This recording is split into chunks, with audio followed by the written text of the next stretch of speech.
ನೀವು ನೋಡ್ತಾ ಇದ್ರೆ ನ್ಯೂಸ್ ಫಸ್ಟ್. ಇದು ವಿಶೇಷ ಸಂದರ್ಶನ. ನಾನು ವಿನಾಯಕ್ ಗಂಗೊಳ್ಳಿ. ಇಂದಿನ ಸಂದರ್ಶನದ ವಿಶೇಷ अतिथि राज्य कांग्रेस उस्तुवारी रणदीप सुरजेवाला. सुरजेवाला जी, आपका कार्यक्रम का स्वागत है. आपको बहुत बहुत शुक्रिया और आपके दर्शकों को मेरी शुभकामनाएं, हनुमान जयंती की भी शुभकामनाएं और अच्छे स्वास्थ्य और अच्छे भविष्य की भी। जंग की तैयारी हो रही है, जंग के मैदान में पूरा सेना लेके खड़ी है, क्या माहौल दिख रहा है आपको? ये जंग भाजपा और कांग्रेस के बीच में नहीं, ये जंग इस देश के संविधान को बचाने की जंग है, जहां एक तरफ एक अहंकारी राजा है जिसका गुब्बारा फट चुका है, जिसकी ढोल की पोल खुल चुकी है, और दूसरी तरफ इस देश की जनता है। राजा संविधान बदलना चाहता है, राजा डिक्टेटर बनना चाहता है, जनता अधिकार चाहती है। राजा महंगाई बेरोजगारी की बात नहीं करता, केवल नफरत की बात करेगा, हिंदू मुसलमान सिख ईसाई की बात करेगा। जनता जवाब मांगती है बेरोजगारी का, महंगाई का। इसलिए ये इस देश की आत्मा को बचाने की लड़ाई है और इस लड़ाई में इस देश के लोग जीत जाने वाले हैं। सर, कांग्रेस के सभी नेता ये बोल रहे हैं कि कॉन्स्टिट्यूशन खतरे में है, डेमोक्रेसी खतरे में है. आप थोड़ा बता सकते हैं कैसे डेमोक्रेसी खतरे में है और कॉन्स्टिट्यूशन खतरे में है? जी बिल्कुल। सबसे पहले कर्नाटक में हेगड़े जी, बीजेपी की नेता राजस्थान में ज्योति मिर्धा जी, बीजेपी के नेता उत्तर प्रदेश में लल्लू सिंह और अरुण गोविल जी खुलेआम ये कह रहे हैं कि मोदी जी अगर सत्ता में आए तो हम संविधान बदल देंगे। संविधान बदलने के 3 मायने सीधे हैं। राइट टू वोट खत्म कर देंगे, जो SC ST OBC माइनॉरिटीज़ और गरीबों के अधिकार संविधान में वो खत्म हो जाएंगे, और सब नागरिकों के फंडामेंटल राइट्स खत्म। इसके उदाहरण भी हैं। इलेक्शन कमीशन की नियुक्ति होती थी chief justice of India, leader of opposition और प्राइम मिनिस्टर के द्वारा। सुप्रीम कोर्ट का फैसला कूड़ेदान में डाल दिया गया और अब इलेक्शन कमीशन की नियुक्ति अकेले मोदी जी करते हैं। जब वो मोदी जी के ही चेले चपाटे चुनाव आयोग में बैठेंगे तो फिर चुनाव आयोग निर्णय क्या करेगा? इनकम टैक्स, ED, CBI वो क्या बन गए हैं? वो बीजेपी के फ्रंटल ऑर्गेनाइजेशंस बन गए हैं। पर मोदी जी ने यह बयान दिया था कि only 3% of ED cases related to political only, rest of 97% cases are belongs to bureaucrats and some other business related. Modi ji को झूठ बोलने की बड़ी पुरानी आदत है। आप मुझे बताइए, ED ने किसी को आज तक सजा दिलवाई? परंतु कोई ऐसा लीडर बता दीजिए जो मोदी जी के विपक्ष में है जिस पर ED इनकम टैक्स का केस ना हो। और वो छोड़ दीजिए, जो बीजेपी में शामिल हो जाता है, अशोक चव्हाण जी के बारे में क्या शब्द इस्तेमाल करते थे मोदी जी? जिस दिन शामिल हो गए अब बोलते हैं अशोक चव्हाण जी बड़े अच्छे हैं। NCP को क्या कहा करते थे? अजीत पवार को नेचुरली करप्ट पार्टी। अब अजीत पवार उनके पार्टनर बन गए। हरियाणा में एक बहुत बड़े उद्योगपति हैं, उनको मोदी जी ने लिया। पहले उनको कोयले को लेकर इल्ज़ाम लगाते थे, आज वो सबसे पाक साफ कोयले की बजाय कोहिनूर बन गए। असम के जो मुख्यमंत्री हैं हेमंतो बिस्वा शर्मा, उनके ऊपर तो शारदा केस में समन किया, उसके बाद वो बीजेपी में शामिल हो गए तो सबसे अच्छे नेता हो गए। इस प्रकार के सैकड़ों उदाहरण हैं। ये प्रजातंत्र पर हमला है। देखिए, जब देश का प्रधानमंत्री भ्रष्टाचारी ताकतों को तरजीह दे और जब देश का प्रधानमंत्री संविधान पर हमला करे, प्रजातंत्र पर हमला करे, देश की जो सत्ताधारी पार्टी है वो सरकारें गिराए, MLAs की खरीद करे, संस्थाओं को ख़त्म कर दे, सुप्रीम कोर्ट पर उनके चेले चपाटे हमला बोलें, अगर उनके खिलाफ कोई इलेक्टोरल बॉन्ड का फैसला आ जाता है, गुपचुप तरीके से 8,242 करोड़ 8,242 करोड़ का बीजेपी को इलेक्टोरल बॉन्ड मिला। और चंदा लो, धंधा लो। कांग्रेस को तो उसका 15% मिला। हम तो सत्ता में नहीं है, वो तो सत्ता में है। और देखिए, एक और मैं आपसे पूछता हूं विनायक जी, एक मेगा इंजीनियरिंग नाम की कंपनी है आपके पड़ोस में, उन पर ED की रेड होती है। ED की रेड होते ही लगभग 700-800 करोड़ जमा हो जाता है। उसके बाद उन्हें 14,000 करोड़ का 14,000 करोड़ का कॉन्ट्रैक्ट मिल जाता है। कितनी ऐसी कंपनियां हैं जिनके पास तनख्वाह का पैसा नहीं है, परंतु उन्होंने 100-100 करोड़ मोदी जी को दे दिया। कई कंपनियां हैं जिन पर ईडी की रेड हुई, उसके बाद पैसा दे दिया। कई कंपनियों को हजारों करोड़ का कॉन्ट्रैक्ट मिला, वो दे दिया।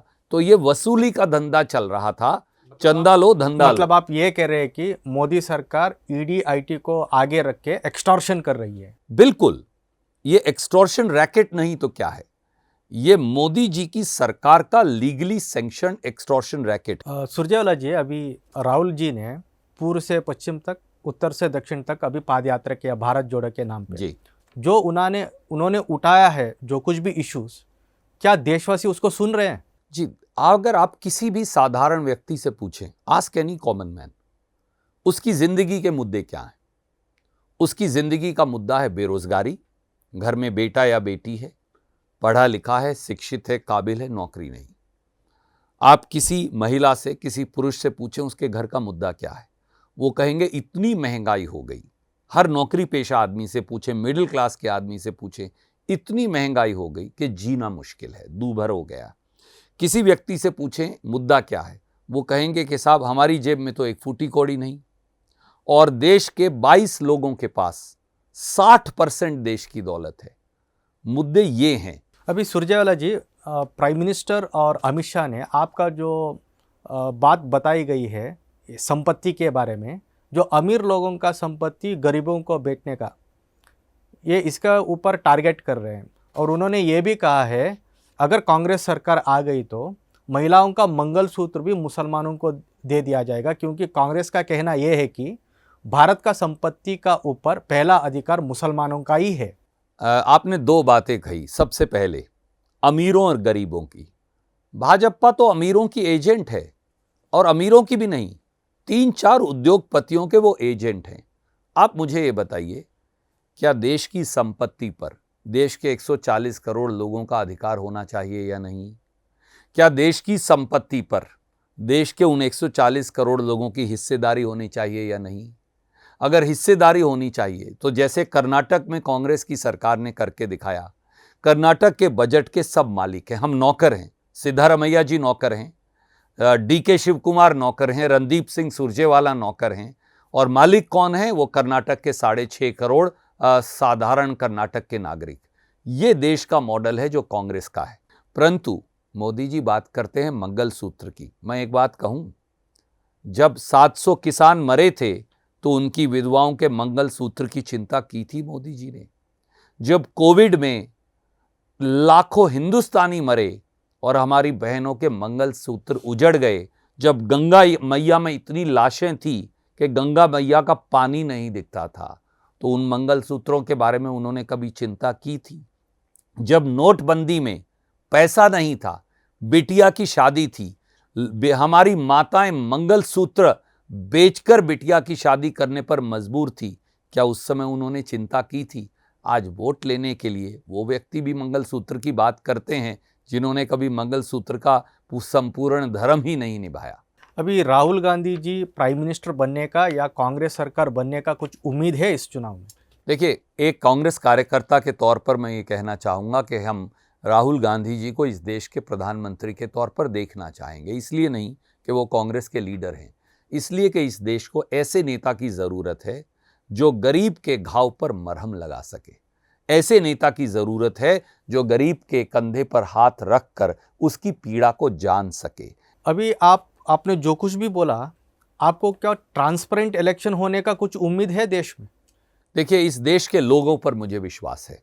देश की संस्थाएं मोदी जी के तख्तो ताज की ड्योढ़ी पर बिकी हुई हैं, पर देश के लोगों की आत्मा नहीं। और इस देश के लोगों ने अर्श से फर्श तक का सफर बहुत राजनेताओं को तय करवाया है। मोदी जी इस देश के लोगों से बड़े नहीं।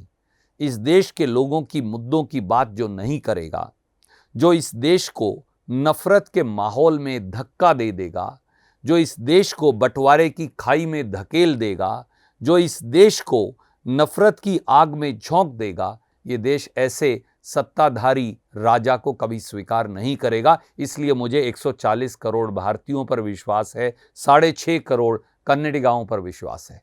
ये इलेक्शन ऑन ईवीएम्स के बारे में क्या ख्याल है अभी? देखिए, सब जानते हैं। मैं आज आपके चैनल पर एक सवाल पूछता हूं। अगर ये वीवीपैट पर 30,000 करोड़ रुपया खर्चा, तो वीवीपैट की गिनती क्यों नहीं होती? क्या उसे देखने के लिए हमने रखा हुआ है? और अगर ईवीएम पर चिप लगी है, अगर उस पर विश्वास नहीं है देश की मेजॉरिटी को, तो बैलेट से चुनाव करवाने में क्या दिक्कत है? वो कांग्रेस या बीजेपी के लिए तो नहीं होगा। हर व्यक्ति को यह अधिकार है कि वोट उसको मिले, विनायक जी का वोट उसको मिले जिसको वो डालें। विनायक जी का वोट अगर मुझे मिला है तो मुझे मिलना चाहिए, अगर वो मोदी जी को मिला है तो मोदी जी को मिलना चाहिए, वो किसी तीसरे को मिला है तो तीसरे को मिलना चाहिए।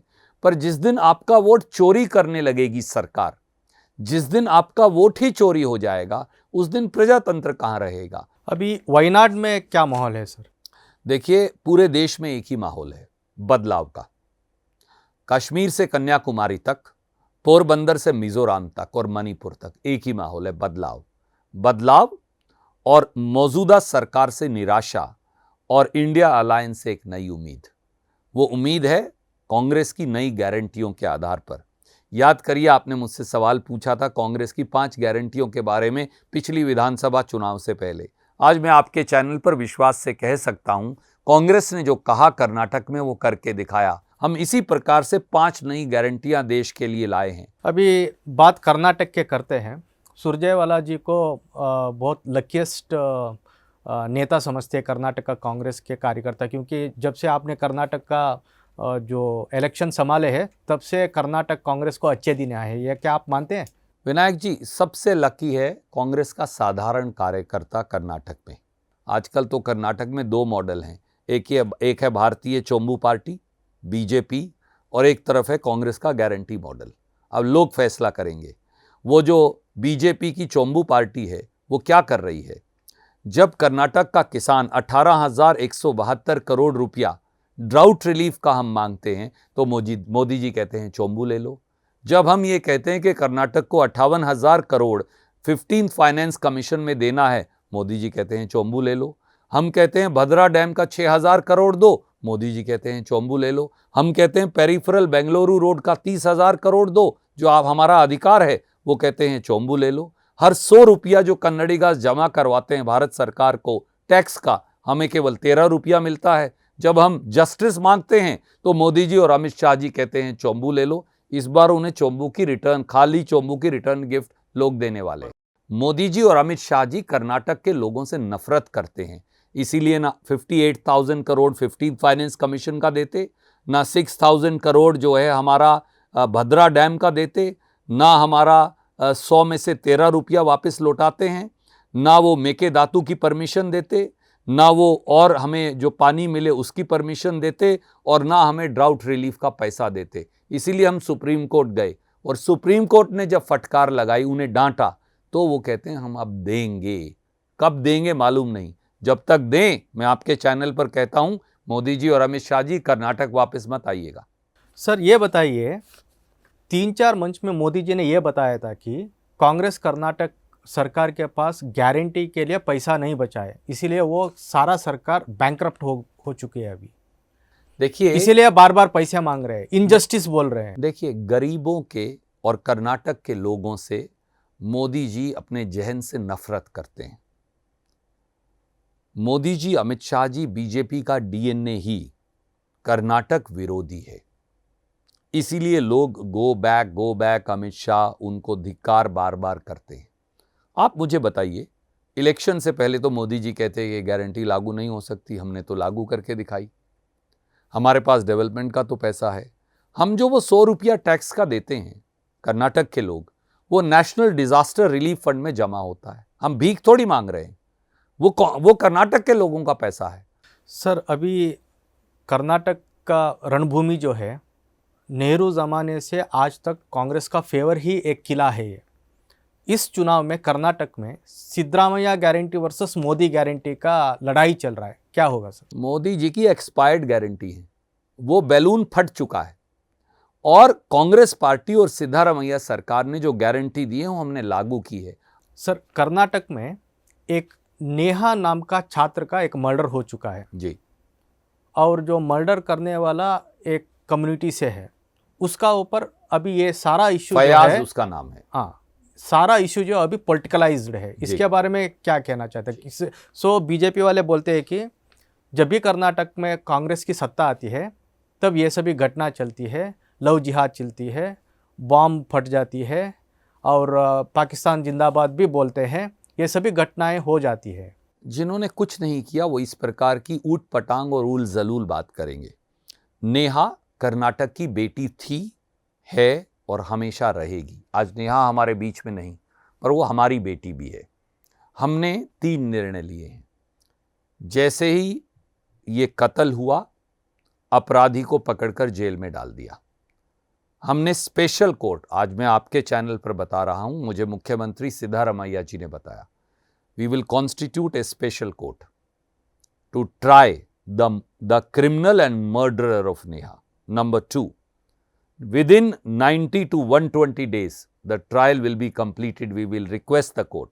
Number 3, we will ensure that that criminal who murdered Neha, he is given capital punishment. उसे फांसी की सजा दिलवाएंगे कोर्ट को कहकर। और यहां क्या हो रहा है, वो मर्डर की राजनीति कर रहे हैं। आपको मैं याद करवाऊं परेश मेहता मर्डर केस, जब सिद्धारमैया जी पिछली बार मुख्यमंत्री थे तो इसी प्रकार का प्रपंच और प्रोपगेंडा बीजेपी ने रचा था। फिर क्या हुआ चुनाव के बाद, परेश मेहता के परिवार को दूध से मक्खी की तरह निकालकर फेंक दिया। और जब सीबीआई की रिपोर्ट आई तो यह साबित हो गया कि येदुरप्पा झूठ बोलते थे। 5 साल सिद्धरामैया जी ही सीएम बन के रहेंगे या नहीं? देखिए, ये इस प्रकार के स्पेक्यूलेशन चर्चा है कर्नाटक में, ये चर्चा है। मैं मानता हूं। देखिए, मेरे बारे में भी ये चर्चा है कि मैं कल तक यहां कर्नाटक का उस्तुवारी रहूंगा या नहीं, परंतु मैं आपको हमेशा ये कहा है, स्पेक्यूलेशंस पर विश्वास मत करिए। मैं आपके दर्शकों को भी कहूंगा, हमारा काम, हम व्यक्तिवादी नहीं हैं, हम इंडिविजुअलिस्टिक नहीं हैं। Siddaramaiah ji, myself, DK Shiva Kumar ji and 136 MLAs who are supporting this government and now 139, we are servants of people of Karnataka. वो कर्नाटक के लोग हमारे भगवान हैं। हम भगवान के मंदिर में बैठे हुए सेवक हैं। हमारा काम है सेवा करना और हम वो सेवा पूरे 5 साल करेंगे। सर, अभी 28 कॉन्स्टिट्यूएंसी में कांग्रेस का टिकट और बीजेपी का टिकट तुलना किया गया तो कांग्रेस ने परिवारवाद को ज़्यादा टिकट दिया है, क्या ये मानते हैं? मैं नहीं मानता। आप देख लीजिए। देखिए, अगर सौम्या रेड्डी, मैं आपको बेंगलुरु से बता देता हूं शुरू करके, सौम्या रेड्डी तो हमारी MLA हैं। पिछली बार उन्हें 16 वोट से ज़बरदस्ती हरा दिया गया। अगर उनके पिता मिनिस्टर हैं तो वो परिवारवाद की वजह से टिकट नहीं है। सौम्या रेड्डी ने संगठन में काम किया, पार्टी की महासचिव हैं, हमारी MLA रही हैं, तब जाकर वो आगे बढ़ी हैं। अगर बागलकोट में हमने एक नौजवान लड़की को टिकट दिया तो वो NSU और यूथ कांग्रेस से आई है। अगर उसके पिता भी राजनीति में हैं तो ये उसका कसूर नहीं। अभी मिनिस्टर्स को क्या रिस्पॉन्सिबिलिटी दिया गया है सर चुनाव का? अभी ये कह रहा जा रहा है कि मिनिस्टर्स जो कुछ भी उन्होंने अपना बेटा या परिवार के लिए टिकट लिया है उनको जिताना है, या कोई भी मिनिस्टर है अपने अपने इंचार्ज डिस्ट्रिक्ट में अपने अपने कांग्रेस के जो कैंडिडेट है उनको जिताना है या कुर्सी त्याग करना है, ऐसा कुछ है सर इंस्ट्रक्शंस? देखिए, पार्टी गवर्नमेंट से बड़ी है। पार्टी की वजह से गवर्नमेंट है, गवर्नमेंट की वजह से पार्टी नहीं होती। इसलिए वो मिनिस्टर बाद में है, पार्टी के वर्कर पहले हैं कांग्रेस के। और इसलिए कांग्रेस की ये लड़ाई लड़ने, देश के लिए ये लड़ाई लड़ने की जिम्मेवारी उनको दी है और वो सब बहुत अच्छा बेहतरीन प्रदर्शन कर रहे हैं, पूरी मेहनत कर रहे हैं। आखिर में निर्णय लोग और करेंगे क्योंकि लोग ही सबसे बड़े भगवान हैं। परंतु मिनिस्टर हो, MLAs हो, कांग्रेस का वर्कर हो, हम सब एकजुट होकर कांग्रेस को जिताने और देश को बचाने की लड़ाई में लगे। सर, आप एक सीनियर और एक गंभीर राजनीति करने वाला एक पॉलिटिशियन है। आपका एक स्टेटमेंट सारा देश में बहुत वायरल हो गया जी। क्यों? देखिए, अगर आपका वो स्टेटमेंट की तरफ इशारा है जो श्रीमती हेमा मालिनी के बारे में था, तो बीजेपी का जो तरीका है उन्होंने वही इस्तेमाल किया। आप उस स्टेटमेंट को निकालिए। मैंने कहा, हम श्रीमती हेमा मालिनी जी का बहुत आदर करते हैं और वो हमारी डॉटर इन लॉ हैं हरियाणा पंजाब की, क्योंकि वो धर्मेंद्र जी से शादीशुदा हैं। ना मेरी मंशा उनके बारे में या उनके सम्मान के बारे में कुछ कहने की थी, ना वो कहा। हरियाणा की भाषा थोड़ी खड़ी है, कर्नाटक की भाषा की तरह, तो इसलिए उसमें हम ये कह रहे थे कि वो खट्टर जी हों, मैं हूं, हम सबको इसलिए चुना जाता है कि हम सेवा करें, इससे ज़्यादा उसका कोई मायना नहीं था। मेरा आखिरी सवाल, अगर देश में कांग्रेस की सरकार आ जाती है तो क्या बदलाव होगा? कांग्रेस की गारंटी देश में लागू होंगी और 140 करोड़ लोग इस देश के असली मालिक बन जाएंगे। राजा की सरकार नहीं होगी। एक तानाशाही राजा जो आज दिल्ली की सल्तनत पर बैठा है, उसको उतार के 140 करोड़ लोग एक पंजे की तरह इस देश के तिरंगे को पकड़कर इस देश पर शासन करेंगे और हम लोग सेवक की तरह सेवा करेंगे। सुरजेवाला जी, आपका बहुत बहुत धन्यवाद इंटरव्यू ಜಾಯಿನ್ होने के लिए. बहुत शुक्रिया. ಇದೇ ಈ ಹೊತ್ತಿನ ವಿಶೇಷ. ನೋಡ್ತಾರೆ ನ್ಯೂಸ್ ಫಸ್ಟ್, ನಿರ್ಭೀತಿಯಿಂದ ನಿಮ್ಮ ಪರವಾಗಿ.